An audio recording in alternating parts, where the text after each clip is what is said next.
9:06 de la noche, esto es La Rotativa del Aire por RPP, La Voz del Perú. Soy Jaime Chincha y los acompaño en el día 100 de la emergencia por el coronavirus. Y en la televisión, en este mismo horario, desde el lunes 29, vuelve Nada está dicho, nuestro programa de entrevistas políticas y de actualidad, programa al que yo le tengo muchísimo cariño. Y va a ser un gusto volver a estar con ustedes desde nuestro set de televisión. Y en la radio vamos a seguir, por cierto, en La Rotativa del Aire, de 8 a 9 de la noche.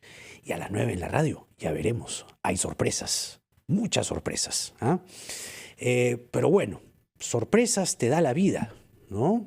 Como diría el maestro Rubén Blades, la vida te da sorpresas, sorpresas te da la vida.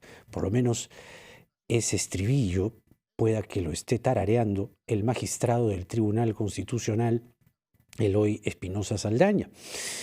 Resulta que la Subcomisión de Acusaciones Constitucionales vuelve a querer, aparentemente, retrotraer las cosas a la situación que dejó el Congreso disuelto. Primero supimos de aprobar un informe que en los hechos blindaría al fiscal supremo Pedro Chávarri.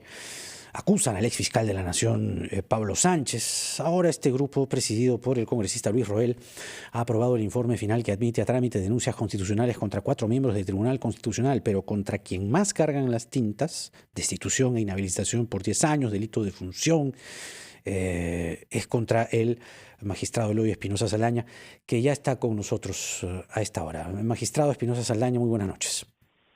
Jaime, un placer estar contigo. Como saben muchos, estoy convaleciendo de problemas cardíacos y problemas pulmonares, pero hay cosas que tienen que decirse, que tienen que contestarse a pesar de los problemas de salud y a pesar de que después mi médico me mate por romper el descanso médico. Bueno, entonces hay que mantener cierta cordura si es que se puede.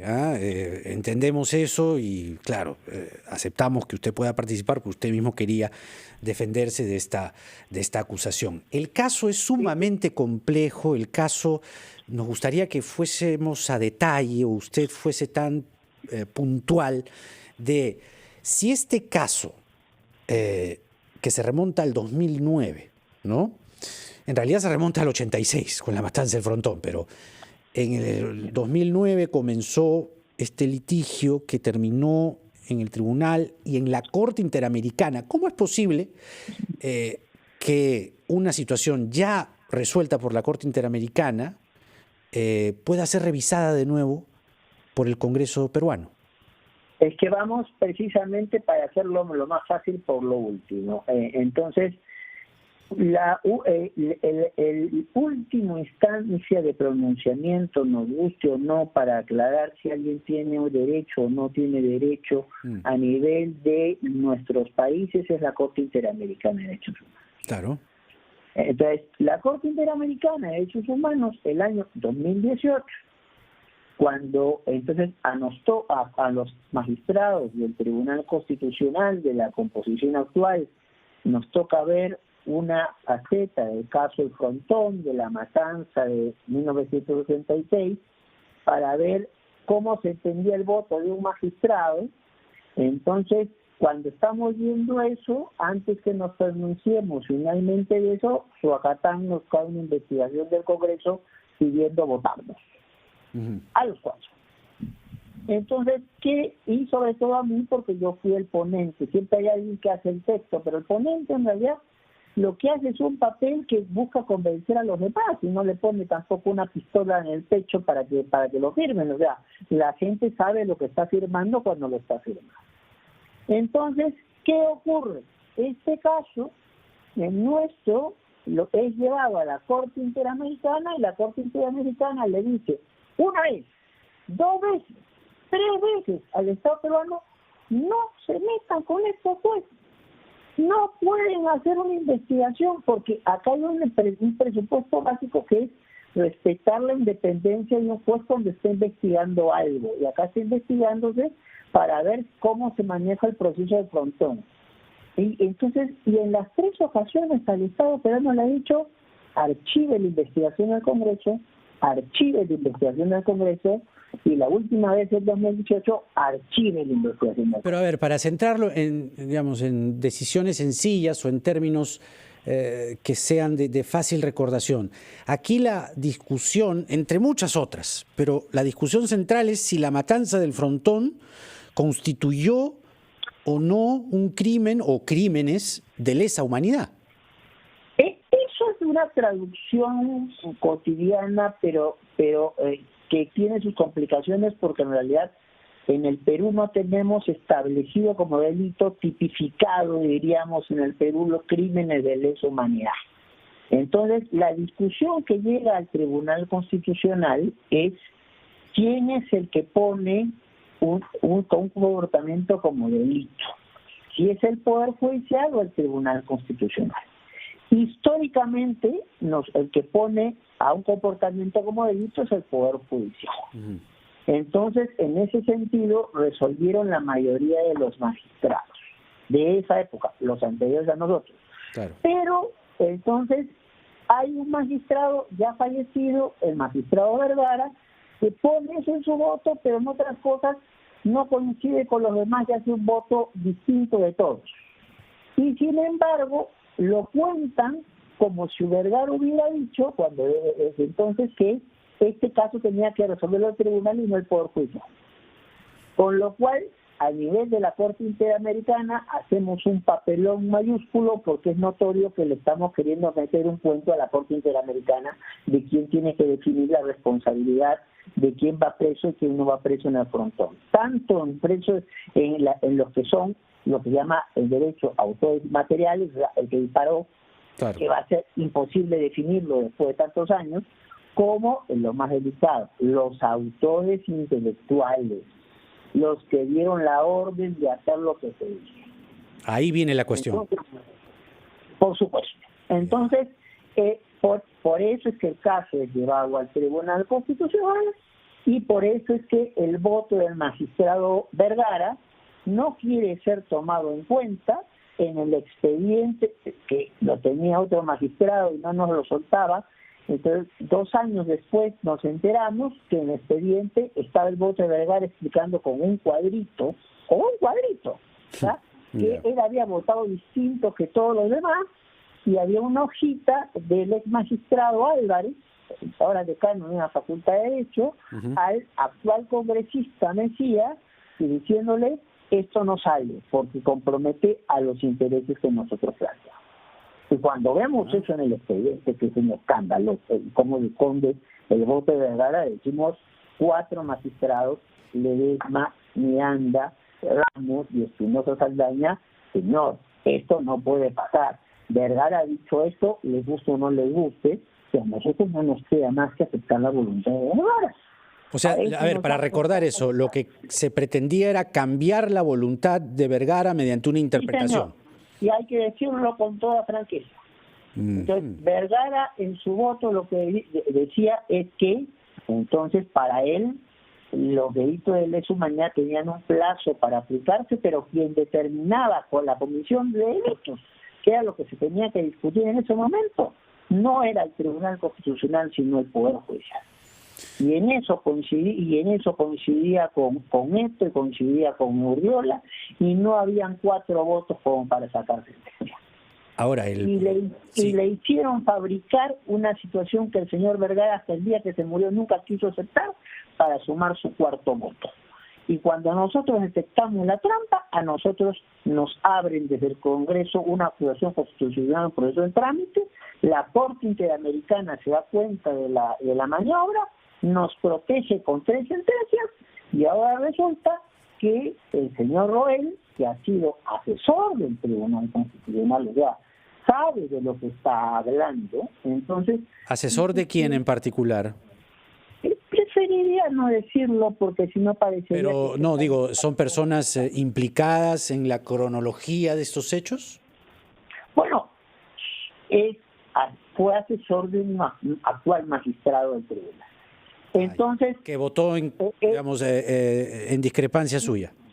No voy a entrar más allá de él. Ya. Entonces, el tema es, entonces el señor Noel dice, mira, no tengo claro, que me han dicho 3 veces archivar, y como no sé qué hacer con el voto que dejó el Congreso anterior, lo voy a poner en conocimiento de la comisión que es más arriba que la mía. Yo soy de la subcomisión de Consejos Constitucionales. Lo voy a poner en conocimiento de la comisión permanente para que ellos decidan qué quiso decir la Corte Interamericana. Oye, Jaime, entonces el castellano es muy claro. Vaciar, votar, eliminar, archivar, es lo mismo. Es al trasto. Claro. No hay más discusión. Claro. Si a mí ¿Qué fue lo que dijo qué fue lo que dijo la Corte Interamericana? 3 veces. 3 veces. Vamos a hacer una pausa. Tenemos que ir al corte, ¿no? Tenemos unos minutos más, magistrado Espinosa Saldaña. Permítanos la pausa y seguimos conversando aquí en la rotativa del aire por RPP, La Voz del Perú. Venimos. Por RPP, La Voz del Perú, soy Jaime Chincha, los acompaño en el día 100 de la emergencia por el coronavirus. Estamos conversando con el magistrado del Tribunal Constitucional, Eloy Espinosa Saldaña, y esta situación que, pues aparentemente, de acuerdo a cómo va la documentación, pues están denunciándolo por un caso que data de hace muchos años, vinculado a la matanza del Frontón, pero que acarrearía, si es que logra los consensos en el Congreso y los votos, sobre todo una destitución, una inhabilitación por 10 años, además de acusarlo de delito de función.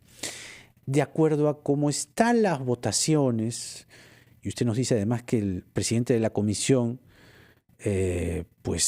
ha trabajado en el Tribunal Constitucional, ¿ve usted perdida la batalla? Yo lo que hago para el trabajo es en función a principios y a pautas básicas que se establecen, mi querido Jaime.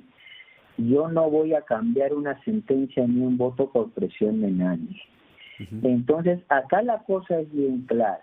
En el Congreso tienen sus pautas, que eso es un reglamento. Entonces, yo levanto una acusación. Esto dura un tiempo, la acusación, que es el tiempo de la legislatura, la acusación se cae. Tiene que levantarlo otro congresista. Esta es una acusación que el 2018 la Corte Interamericana dijo: no se mueva, no se toca, archívese, váyase al tacho. Y resulta que una acusación del 2018, que además injusta acusación, y está en todos los libros de texto de derechos humanos que se han escrito los últimos 2 o 3 años a nivel iberoamericano. Claro, el problema es que ya el Congreso lo tocó. Es decir, entonces, ¿qué consecuencias trae incluso para la institucionalidad del TC? Yo lo que quisiera pensar es que aquí en el Congreso ha habido, tal vez inocentemente, algún error de trámite, estamos con congresistas nuevos, desconocimiento de trámite, y que eso ha llevado a un pronunciamiento precipitado, como ha habido pronunciamientos precipitados en otros temas. Porque quiero explicar la gravedad de esto. La gravedad no es conmigo. O sea, yo soy una persona joven que, superado el problema de salud que tengo, voy a seguir viviendo y trabajo digno me conseguiré. El problema no es ese. El problema es que nos convertimos en un país paria, que no cumplimos las sentencias de la Corte Interamericana, que nos pasamos por encima de todo el sistema de defensa de derechos humanos a nivel continental, en un momento que todos los países lo que están buscando es respetar. Pero ahí el Ministerio de Justicia tiene algo que decir. El Ministerio de Justicia es el que cautela. Yo creo que mucho. Por eso, el Ministerio de Justicia es el que cautela las sentencias de la Corte Interamericana. Entonces es el gobierno el que tendría que pronunciarse. Yo creo, si me preguntas, ya como ciudadano, yo creo que mucho, porque incluso hay una procuraduría dentro del Ministerio de Justicia que es, así es, la supranacional, la responsable de hacer cumplir la sentencia de la Corte Interamericana. Y entonces, y que fue precisamente la que inició el caso, porque cuando había este voto raro de señor Vergara ya fallecido, la que pregunta y dice: oye, ¿cómo tengo que entender el voto de Vergara? Fue el procurador supranacional, que entiendo que es la misma persona hasta ahora. Entonces, con lo cual habría mucho que decir por ahí, ¿no? Muy bien, magistrado Espinosa Saldaña, hemos escuchado su reacción frente a esta decisión de la Subcomisión de Acusaciones Constitucionales. Siempre falta la comisión permanente, esperemos que ahí haya alguna clase de reflexión, un mayor debate. Le agradecemos mucho por esta entrevista. Yo te pido 30 segundos nomás, si no te corto más. Sí, por favor. Porque sé que tienes muchos y muy buenos invitados. Pido reflexión, pido ponderación, pido que se entienda que cuando un juez resuelve algo y lo que resuelve no necesariamente me gusta o hasta me disgusta, no es un enemigo. El Estado constitucional implica el respeto de las discrepancias y la posibilidad de someterse a situaciones que tengan resultados que no necesariamente no sean gratos. Gracias, Jaime. Muy bien, magistrado Espinosa Saldaña, muchas gracias por esta entrevista. Ha sido el magistrado del Tribunal Constitucional, Eloy Espinosa Saldaña, quien, pese al descanso médico y además medicado, ha decidido salir a declarar, salir a dar su punto de vista, emitir su reacción respecto a una decisión del Congreso que en principio va contra una sentencia, 3 sentencias del de la Corte Interamericana de Derechos Humanos, y que pese a ello el Congreso está revisando nuevamente y está yendo en contra de esa sentencia. Ciertamente aquí el gobierno, concretamente el Ministerio de Justicia, mucho más concretamente la Procuraduría Supranacional, tendría algo que decir.